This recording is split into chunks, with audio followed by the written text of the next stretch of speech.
ॐ भूर्भुवः स्वः तत्सवितुर्वरेण्यं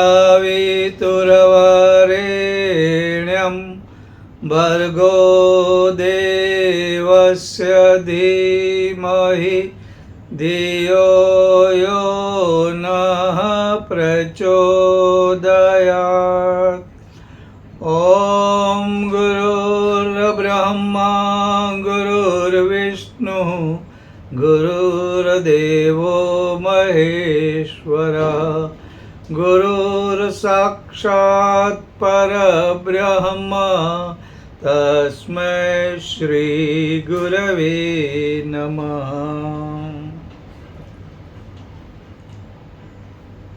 हम आनंद बाहर ढूंढते हैं, न जाने हम कहाँ कहाँ भटकते हैं। चाह है सुख की, आनंद की। जब हम धर्म में कुछ चाहते हैं, धर्म से कुछ चाहते हैं, तो हम बाहर बहुत सी जगह पे जाते हैं। हालांकि ये गलत है, ऐसा नहीं, लेकिन असली आनंद उस परम चेतना की अनुभूति वह हमारे भीतर से होने वाली है। भगवद गीता में भगवान कृष्ण ने कहा है, सर्वस्य चाहम हृदि सन्निविष्टि। मैं सबके हृदय में रहता हूँ। ये जो हमारी प्रकृति है, भगवान ने 7वें अध्याय में कहा है कि पृथ्वी, जल, तेज, वायु, आकाश और उसके साथ मन, बुद्धि और अहंकार, इन 8 चीजों से प्रकृति बनी हुई है। लेकिन इसे अपरा प्रकृति कहते हैं। ये जड़ है। और इसके बाद जो चेतना है, जितने भी सजीव, पंछी हो, पेड़ पौधे हो, हम हो, हमारा जीव, यह चेतना से भरा है। लेकिन अगर आप देखेंगे कि हर एक चीज धीरे धीरे सूक्ष्म बनती जाती है। जैसे पृथ्वी है, उससे ज़्यादा सूक्ष्म जल, फिर तेज, फिर वायु। वायु दिखता नहीं है, हम अनुभव कर सकते हैं, लेकिन जब तूफान आता है तो पता चलता है यह न दिखने वाला वायु, यह न दिखने वाली हवन, यह न दिखने वाला पवन कितना तूफान और कितना नुकसान कर सकता है, और उसकी शक्ति के बारे में हम अंदाज नहीं लगा सकते। तो ये धीरे धीरे शंकराचार्य ने तो मन को जड़ और चेतना में दोनों गिरा है। असल में यह धीरे धीरे जड़ होते होते चेतना में प्रवेश करता है। तो ये परा और अपरा प्रकृति, मतलब जड़ और चेतन, ये मिलके यह दुनिया, ये जगत चलता है। अब इस सब में जो मुख्य तत्व, आप इसको आत्मा कहो, अंतःचेतना कहो, जीवात्मा कहो, जो भी कहना है, लेकिन ये जो शक्ति का स्तोत्र है वह हमारे भीतर है। ये जो कहा जाता है कि हमारे भीतर एक नहीं, अनेक नहीं, अनंत शक्तियां भरी पड़ी है। अनलिमिटेड, अनलिमिटेड से भी ज़्यादा, जिसे हम गिन नहीं सकते, उतनी शक्तियां हमारे भीतर है।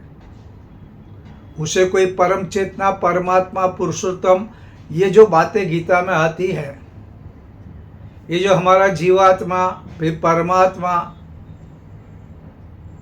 ये सारी चीज़ें ये अनुभव से, पात्रता से, साधना से, सद्गुणों से हमारे भीतर की शक्तियाँ हमें पता चलती है और जागती है। ये बिना पात्रता तुम नहीं जान सकते। इसका एक अभ्यास है, लेकिन सबसे पहले यह जानना चाहिए कि ये सब कुछ मेरे भीतर है। एक बार क्या हुआ था, एक आदमी प्रवास कर रहा था। उसके पास बहुत हीरे थे, डायमंड्स थे, और वो ट्रेन में यात्रा करने जा रहा था। अब क्या होता है,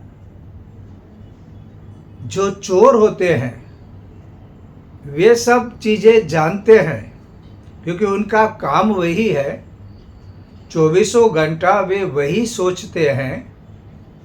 तो चोर को पता चला कि फलाना फलाना व्यापारी सूरत से कलकत्ता जाने वाला है और उसके पास बहुत सारे डायमंड्स हैं।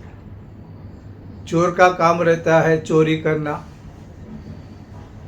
वो भी येन केन प्रकारेण उस कंपार्टमेंट पे आ गया। सामने की सीट उसे मिली। अब ये पूरा ऑब्जर्वेशन कर रहा है।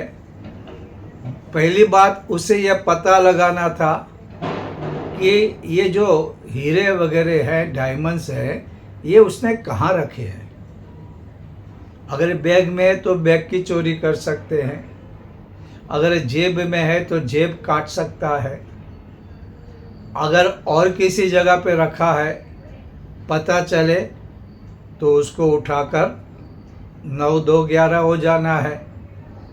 लेकिन मज़े की बात ये हुई, इसको पता नहीं चल रहा था। अब रात तो उसने ऐसे ही बिताई। वो व्यापारी भी सोया भी और बीच बीच में जागता था, ऐसी एक्शन करता था कि चोर की हिम्मत नहीं हुई कि कहीं पे हाथ डाले। धीरे धीरे रात गुजर गई। प्रातःकाल जो प्राकृतिक क्रियाएं करनी है तो चोर जाके आया। बाद में व्यापारी ने कहा, देख मेरे सामान का ध्यान रखना, मैं गुरु शंका के लिए जा रहा हूँ, देखना कोई सामान उठा कर न जाए। अब चोर बोला, ये अच्छा मौका आया, अब वो जाएगा तो मैं पूरा सामान चेक कर लूँगा और मुझे डायमंड मिल जाएंगे। उसने कहा, बेफिक्र रहो, आराम से आप अपना नित्य क्रम समाप्त करें, चिंता की कोई बात नहीं, मैं यहाँ पर बैठकर ध्यान रखूँगा, आप अपना छोटा भाई ही मुझे समझो। और यह गया वॉशरूम में। यहाँ पर इसने बड़ी चैन से एक एक सामान को खोला। पैंट खोल के उसकी जेब आगे पीछे, शर्ट के जेब, बैग की चैन खोल के जितने भी जगह चैन थी वो खोल के देखा। उसने बहुत, एक बार 2 बार 3 बार, लेकिन उसे डायमंड नहीं मिले। उसको लगा कुछ मेरी गलती तो नहीं हो गई, मैंने गलत आदमी को डायमंड का व्यापारी समझा, ऐसा तो नहीं। लेकिन कोई जवाब नहीं मिला। वो बेचारा बैठ गया। इतने में डायमंड का व्यापारी आया। उसने कहा, देख भैया, तुझे भी जाना हो तो जा ले, एक चाय का ऑर्डर कर, हम दोनों चाय पीते हैं, और साथ में नाश्ता भी। तो एक काम कर, तू लेके आ नीचे उतर के, मैं तुझे पैसा देता हूँ। उसने 100 रुपया निकाला, ऐसे बोला, वो लेकर आ गया। दोनों ने चैन से नाश्ता किया, चाय पिया और फिर दोनों कलकत्ता उतरे। तो चोर ने कहा कि भाई साहब, मुझे एक बात पूछनी है, आप डायमंड के व्यापारी हो? तो उसने बोला, बिल्कुल मैं डायमंड का व्यापारी हूँ, सूरत में मेरा बहुत बड़ा बिजनेस है, तो मुझे पूछना तो नहीं चाहिए, लेकिन आप कलकत्ता में इसी सौदे के लिए आए हो? बोला, हाँ बिल्कुल, मुझे यहाँ पर डायमंड पहुँचाने हैं, क्योंकि बहुत महंगे हैं, मूल्यवान हैं, इसलिए मैं अपने आदमी पे भरोसा नहीं कर सकता, मैं खुद उसे लेकर आ रहा हूँ। तो चोर ने कहा कि भाई साहब, मुझे माफ़ करना, मैं चोर हूँ, मैं आपके डायमंड चोरी करने के लिए आया था, मैंने सारा प्लान किया था, मैंने आपके बारे में पूरी जानकारी प्राप्त की थी और मैं आके बैठ गया, और मुझे पता नहीं चल रहा था कि आपने वो डायमंड कहाँ रखे हैं। लेकिन जब आप वॉशरूम में गए तो मैंने पूरा आपका सामान खोजा, एक बार नहीं, 2 बार नहीं, 3 बार, लेकिन मुझे कहीं पे डायमंड नहीं दिखाई दिए। तो अगर आप डायमंड लेके जा रहे हैं, क्योंकि आप वॉशरूम गए तो आपने सिर्फ नीचे हाफ पैंट पहनी थी, पूरे कपड़े यहाँ रख के गए थे, वो भी मैंने चेक कर लिए थे। तो मुझे ये बताओ कि ये जो डायमंड इतने सारे थे, वो आपने कहाँ रखे थे? तो व्यापारी हंसा और बोला, ये जो डायमंड थे ना, मैं वॉशरूम में लेके नहीं गया था, क्योंकि वहाँ गिर सकते हैं और मेरी हाफ पैंट में जेब भी नहीं है। तो बोला, आपने कहाँ रखा था? बोलता, मैंने बाहर ही रखे थे। उसने कहा, मैंने तो सारी जगह ढूंढे, मुझे नहीं मिले। तो उसने कहा, मैंने, तू जिस पे सोया था, जो तेरा तकिया था, उस तकिए के नीचे रखा था। मुझे पता है, जब भी तू ढूंढेगा तो मेरी चीज़ें तू देखेगा, मेरा तकिया, मेरा ब्लैंकेट, ये सब चेक करेगा।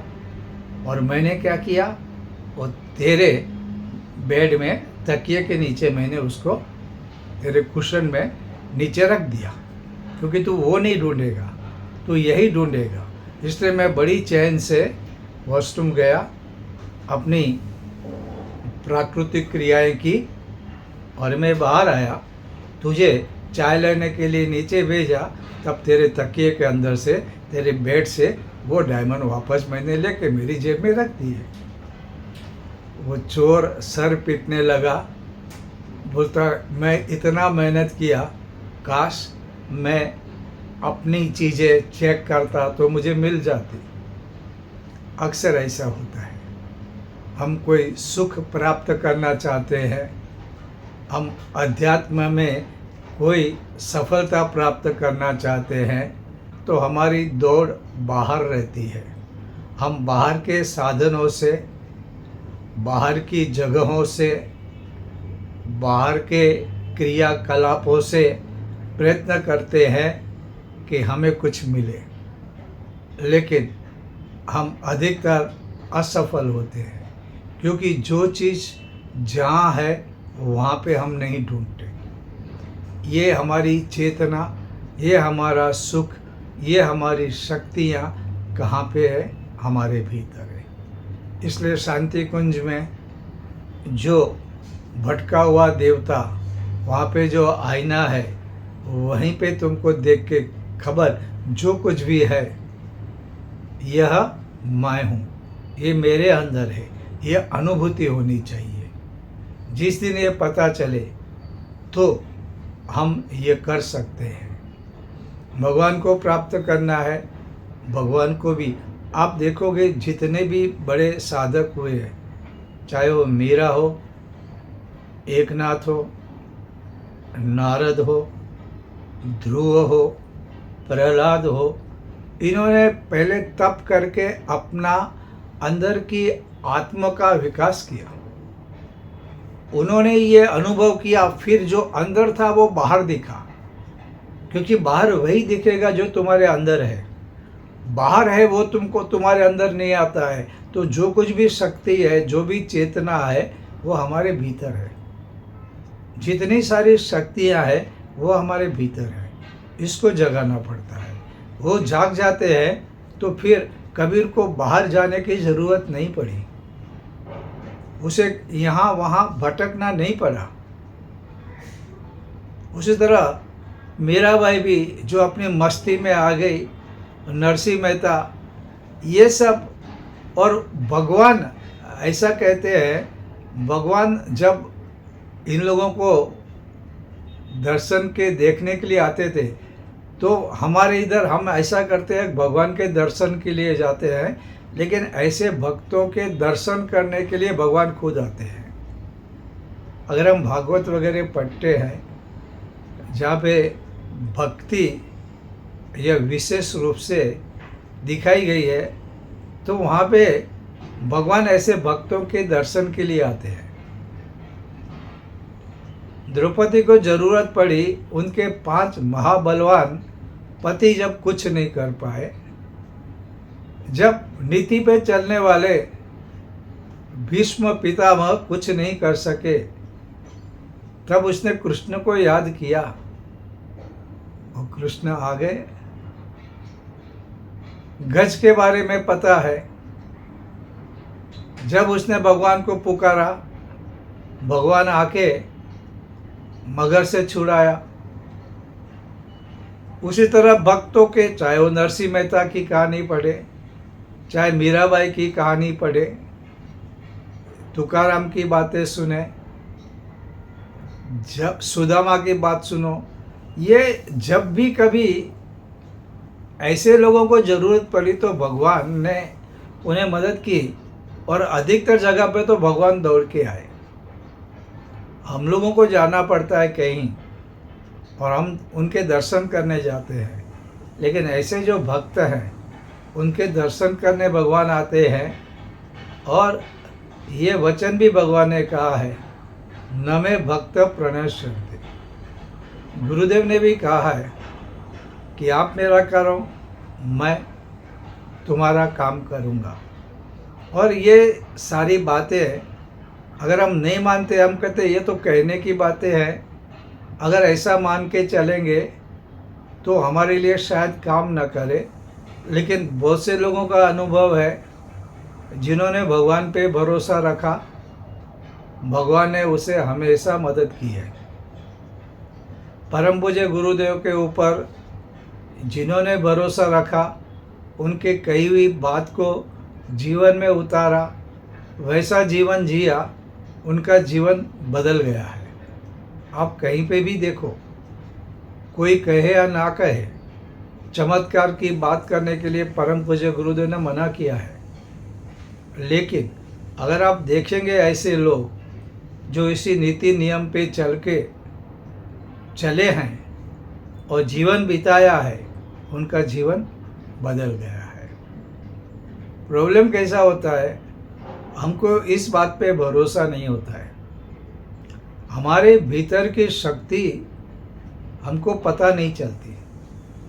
इसके बारे में कई महान लोग, कई ऋषियों ने, भगवान ने गीता में, उपनिषदों में ये सारी बातें कही गई है। लेकिन हम लोगों को न जाने क्यों ऊपर ऊपर की बातें अच्छी लगती है, जिसमें कुछ करना नहीं। मुझे मेरे गुण कर्म नहीं बदलने हैं। मैं कहूँगा मैं यात्रा करके आऊँगा, मैं फलाने जगह जाके आऊँगा। और बात भी कैसी होती है, हम जब बाहर जाते हैं, पता नहीं कि हम लोग उस श्रद्धा और भाव से जाते हैं या नहीं।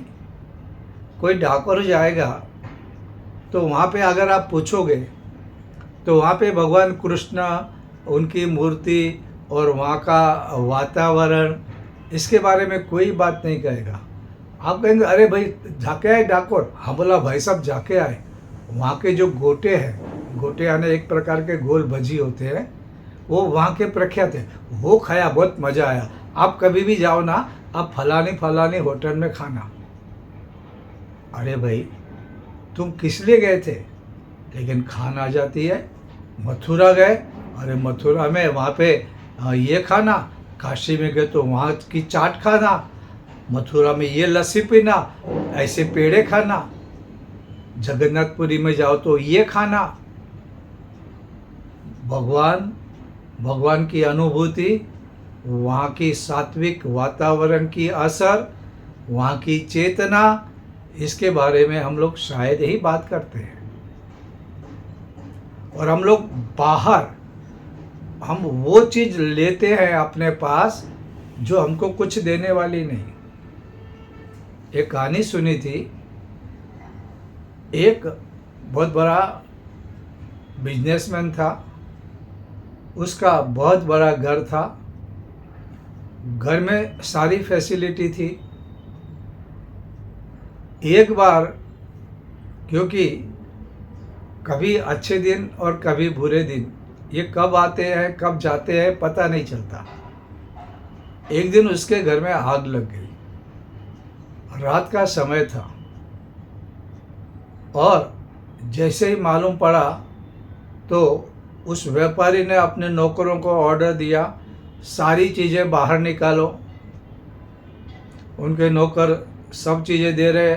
सेठ पूछ रहा है, अरे भाई टीवी निकाला, अरे भाई तिजोरी निकाली, अरे भाई टेलीफोन बाहर निकाला, ये निकाला।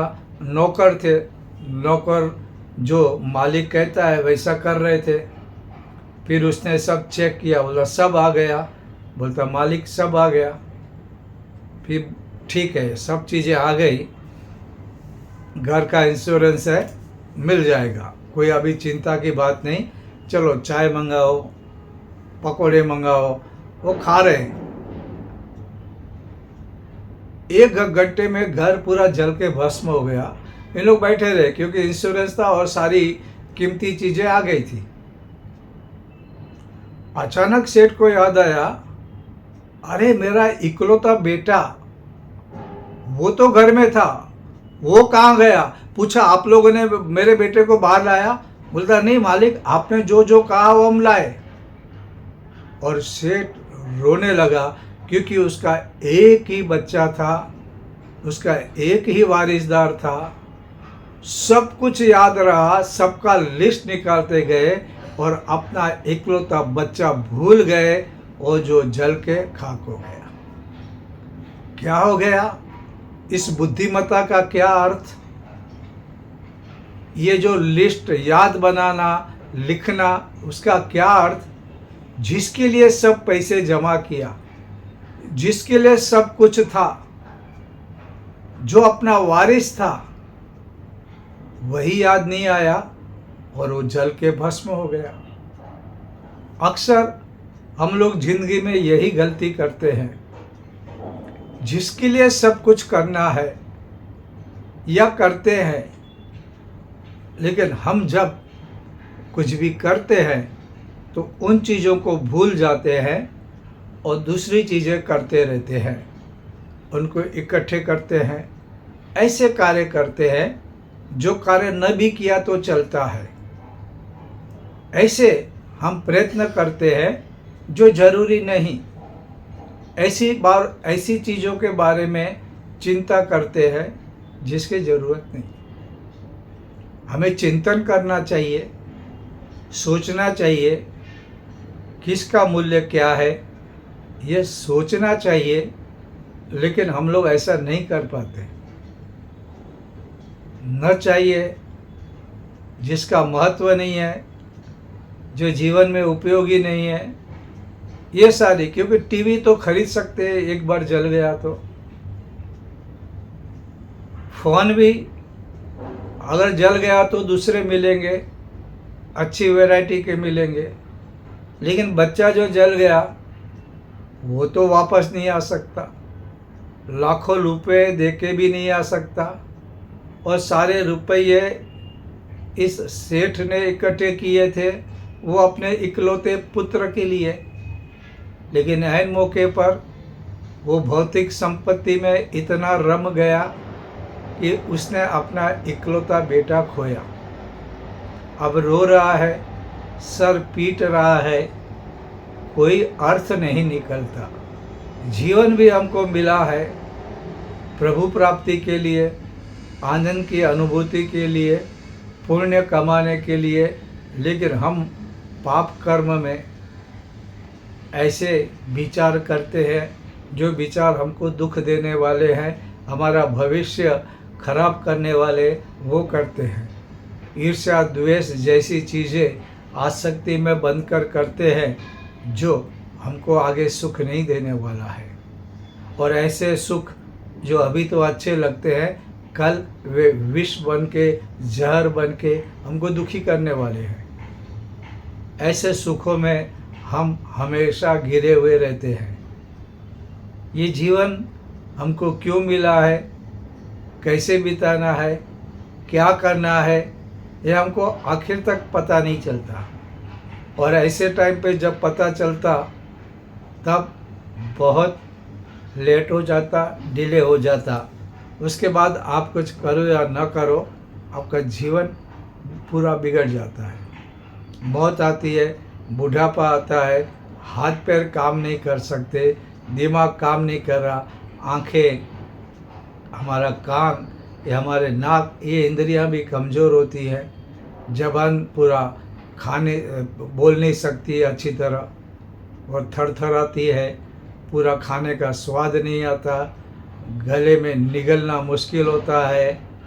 ऐसे समय पे अगर पछतावा होता है तो कुछ फ़ायदा नहीं, आप कुछ नहीं कर सकते, क्योंकि आपकी इंद्रियां ही कमज़ोर होती है, आपके दांत गिरने लगते हैं, आपकी आंखें अच्छी तरह काम नहीं करती है। तब आपको मालूम पड़ा तो क्या फ़ायदा होगा, कुछ भी लाभ होने वाला नहीं। इसलिए आग लगी तो पहले अपने बच्चों को समझाना है, बच्चे को उठाना है, बाद में दूसरी चीज़ें। वो मूल्यवान है, वो ज़रूरी है, और वो होगा तो चीज़ें फिर से आएगी। जान गई वापस नहीं आती। इसलिए हम लोगों को, क्योंकि सुख मिलेगा पुण्य से, बिना पुण्य किए पाप करके आप कितने भी सियाने हो, आपको सुख नहीं मिलने वाला है। आपको इसके लिए प्रयत्न करने पड़ेंगे। तो ये जो हमारे ऋषि हमको जो एग्जाम्पल देते हैं, हमको जो बातें बताते हैं, अगर हम इसको सही तरीके से समझ लें, क्योंकि बाहर जाओ उसका भी एक महत्व है। आप तीर्थ स्थानों में जाओ, जाना चाहिए, आप मंदिरों में जाओ, जाना चाहिए, आप सत्संग में जाओ, जाना चाहिए, लेकिन ये सब तुमको अंतिम, ये सब तुम्हारे भीतर जो है वो भीतर का अनुभव नहीं करोगे, बाहरी चीज़ों से कुछ नहीं फर्क पड़ेगा। मीरा अंदर से बदली थी, नरसिंह मेहता को अंदर से बदलाव, भगवान पे पूरा भरोसा। देखो, भरोसा रखना है तो भगवान पे पूरा रखना है, भरोसा रखना है तो पुण्य पे। और जब भी आप प्रभु कार्य करते हो, परमार्थ का काम करते हो, तभी आपको चिंता नहीं करनी चाहिए। वो अपने आप होता है, क्योंकि आप निमित्त बनते हो, आपके आगे भगवान चलता है। तो जितने भी भक्त हुए उनके आगे आगे भगवान थे, पीछे पीछे भक्त चलते थे, और तभी उनका जीवन बदला। और अगर आप अपने स्वार्थ के लिए करोगे तो तुम ही आगे आगे चलोगे, तुम्हारी बुद्धि कितनी, तुम्हारे कार्य की शक्ति कितनी, तुम्हारी समझ कितनी, और इसमें सिर्फ अपना फ़ायदा करोगे तो चिंता भी होगी और चिंता करनी भी पड़ेगी। ऐसे प्रभु कार्य में, क्योंकि जब आप परमार्थ करते हो तो आपकी चिंता भगवान करता है। जब आप किसको देते हैं, ज़रूरतमंदों को, तो भगवान का जिम्मा होता है वो आपको दे।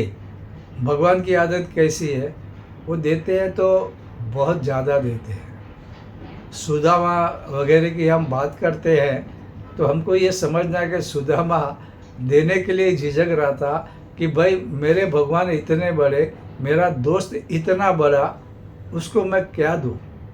लेकिन भगवान ने ले लिया, क्योंकि भगवान का एक काम है, पहले वो लेता है बाद में देता है।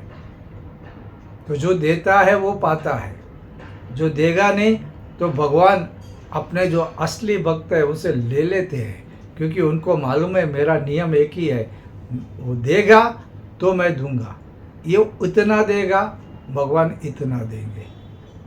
एक कदम जो चलेगा 10 कदम भगवान आएंगे, और भगवान के कदम कितने बड़े बड़े हैं। एक दाना बोएगा 400 दाना देगा।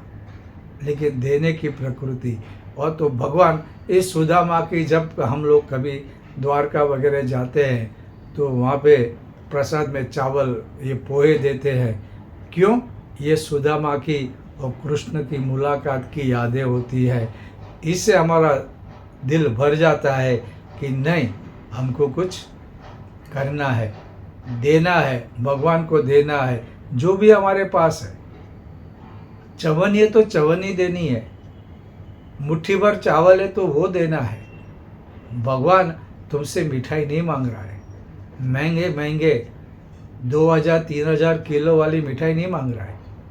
अब उसको पत्र दे दो, पुष्प दे दो, अब जो भी भाव से दोगे वो लेने के लिए तैयार है। लेकिन देने का आदत पड़ता है। देखो, अंदर की शक्तियाँ जो जागृत होती है ना, उसकी हमारे ऋषियों ने कई रास्ते बताए हैं।